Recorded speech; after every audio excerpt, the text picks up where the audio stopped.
lo, let me sing it. Lo, Bugaro, Bugaro.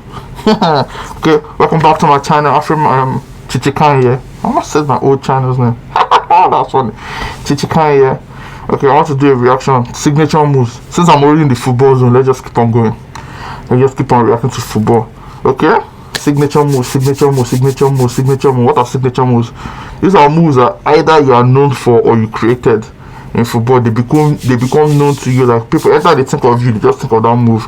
And anytime someone does that move, they remember you. Okay? So many moves, like the leg over, so many moves, I'm using my hand to describe them because I can't see my legs. No, I'm using my legs to do them. Let's do this. The very best footballers have wide-ranging skill sets, but many of them also have a particular trick that's associated with them even after they've retired. Neymar has one, I the think. Greatest signature moves in football history. Ronaldo has this. Messi Johan has this. Cruyff, the Cruyff turn. Well, let's be honest, where else could we possibly begin? Johan Cruyff is one of the best players of all time. When you picture him, you don't think of a particular goal or assist. His most famous on-field moment was a piece of skill out on the left wing. Cruyff was playing for the Netherlands against Sweden at the '74 World Cup. He was facing his own goal and being tightly marked by a defender. It looked like there was no way out. Cruyff had other ideas. He pretended he was about to pass the ball with his right foot, but then suddenly dragged it behind his standing leg, completing a 180-degree turn. Cruyff was away, and the defender, Jan Olsen, was left dead. I still can't understand. Olsen said in 2016, "Now when I see the video, every time I think I've got the ball, when he's about to kick the ball, I'm sure I'm going to take it, but every time he surprises me." A recent example of the move in action was the brilliant goal scored by Wales striker Hal Robson-Kanu against Belgium at Euro 2016. Cruyff would have been proud. Cristiano Ronaldo, the Ronaldo chop.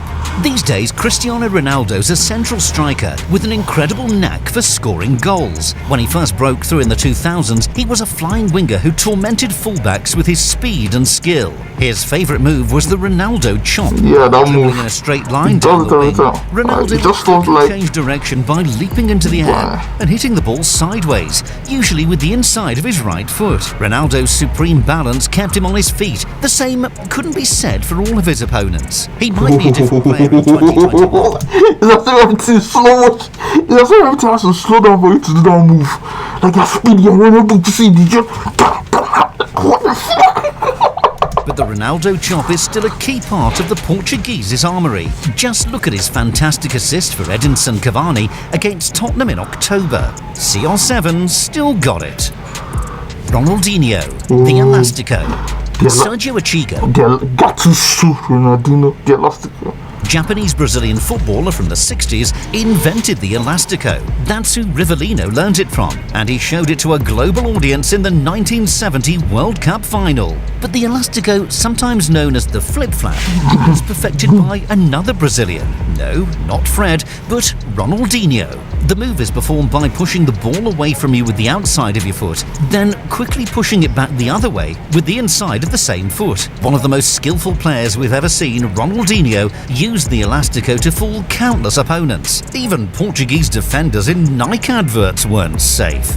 The Elastico was Ronaldinho's signature move and the one he'll always be remembered for.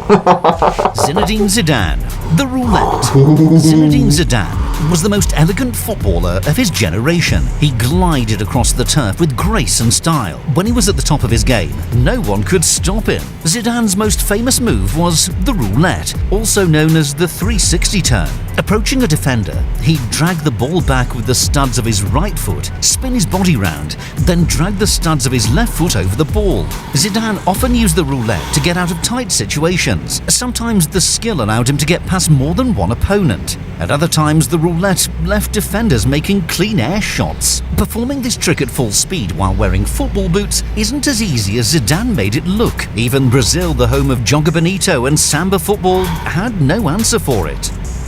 Andre Iniesta, La Croqueta. Barcelona and Spain's extraordinary success in the late 2000s and early 2010s was underpinned by two midfielders, Xavi Hernandez and Andre Iniesta. Neither player was fast, strong or powerful. If you walk past them in the street, you might not think they were top-class sports stars. But Xavi and Iniesta's technical quality and footballing intelligence made them one of the best midfield duos of all time. Xavi was probably the better passer, but Iniesta was a more proficient dribbler, where he passed the ball with one side foot to the other. Something just happened. Did they skip? Let's continue. Something happened, right? I'm not alone. And then accelerated into space. As well as good feet in a tight area, the move requires balance and subtle shifts of body weight. The croqueta isn't particularly flashy, but then again, neither was Iniesta. That didn't stop him becoming a Barcelona and Spain legend. Ricardo Quaresma, the Trivela.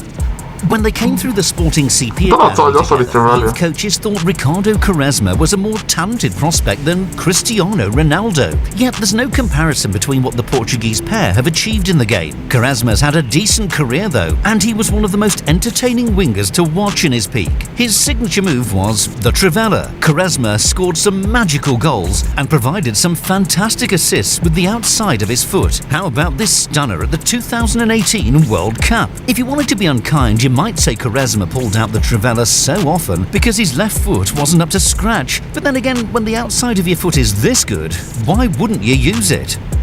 Antonin Panenka. The Panenka. These days we see several Panenkas every season.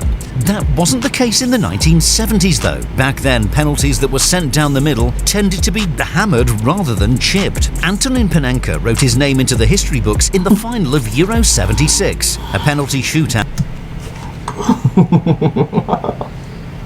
I'm not laughing at it, Antonin Panenka. Would decide the winner between Czechoslovakia and Germany. After Uli Hoeneß missed for the Germans, Panenka had the chance to win the trophy for his country. It was an incredibly tense moment to unleash his trick, but Panenka had been practicing regularly in training. He felt confident as he stepped up to face the legendary German keeper Sepp Maier, and his technique didn't fail him. Panenka coolly dinked the ball down the middle, and Czechoslovakia were European champions. Numerous players have tried Panenka penalties since then, but it isn't as straightforward as it looks. Isn't that right, Sergio?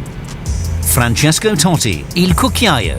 Francesco Totti was born in 1976, the same year that Antonin Panenka made headlines with his cheeky penalty. Perhaps that's why Totti scored so many Panenkas during his career. The Roma legend didn't just wait for spot kicks to pull out the dink though. In fact, he loved chip shots so much that the cucchiaio, which is Italian for spoon, became his signature move. Sometimes Totti used it when he was one-on-one with the keeper. Keepers often crouch down low in those situations, so Totti would just dink the ball over them. His most impressive cucchiaios were from further out. Totti's goal against Empoli in 2003 came from the edge of the box. Another time he pulled out his spoon from 30 yards. The title of his autobiography says it all. Moja Faccio e Cucchiaio. I'm gonna chip him now. Yannick Bolasie. I'm gonna chip him now.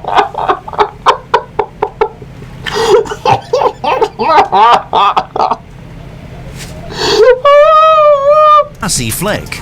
Yannick Bolasie isn't on the same level as some of the players in this video, but his signature move involves just as much skill as Ronaldinho's Elastico or Zidane's Roulette. Bolasie played the best football of his career at Crystal Palace. He was an off-the-cuff entertainer. The only predictable thing about him was that he'd always do something unpredictable. Just ask Dejan Lovren. His most jaw-dropping moment came against Spurs in 2014. Penned in on the touchline with nowhere to go, Bolasie rolled his studs over the ball with his right foot, then with his left, before flicking it up with his right again. Christian Eriksen didn't know what had just happened to him. The Bolasie flick soon appeared on FIFA as El Tornado. Bolasie wasn't happy. He thought it should be named after its inventor, Thierry Henry. True. Why did they name it after him? What do you call it? Sorry, I want to go back. The Bolasie he'd always, but his signature title of his autobiography. Why won't he name it after what? El Tornado. Luigi Tornado is not Bella. Seriously. Says it all. Moja Faccio e Cucchiaio. I'm gonna chip him now. Yannick Bolasie, the Bolasie flick. Yannick Bolasie isn't on the same level as some of the players in this, but he'd always do something unpredictable. Just ask Dejan Lovren. His most jaw-dropping moment came against Spurs in 2014. Penned in on the touchline with nowhere to go, Bolasie rolled his studs over the ball with his right foot, then with his left, before flicking it up with his right again. Christian Eriksen didn't know what had just happened to him. The Balassi flick soon appeared on FIFA as El Tornado. Balassi wasn't happy. He thought it should be named after its inventor, Thierry Henry, the fake pass. Thierry Henry could do everything. He scored goals and created them. He beat defenders with pace and with trickery. The Arsenal legend is arguably the greatest player in Premier League history. Henry wasn't a show pony. Most of what he did was highly effective, but sometimes he liked to have fun on the pitch. His signature fake pass was the best example of this. Henry didn't pull the move out too often. It's a bit of a gimmick, and his managers wouldn't have appreciated him doing it when his team was losing or drawing. But when the time was right, Henry bamboozled opponents, teammates and supporters with the fake pass. We're not laughing. Hoping to kick the ball with his right foot, Henry would instead nudge it in the other direction with his left. It was like a magic trick. Now you see it, now you don't. Which other signature moves would you add to the list? Okay, forgot to mention, this is the part 1. Part 2 is coming up next. Okay, so many signature moves. Now, soccer has been going on for a long time, and so many things you can do. And I have a feeling more signature moves are going to be coming up. Football is evolving. Okay. Yeah, hope you like this, right? You like this. So, Christmas is coming. Enjoy your Christmas. Subscribe for that. Like, comment. Thanks for watching. Peace out. It's football, not soccer. Football, not soccer. Football, not soccer.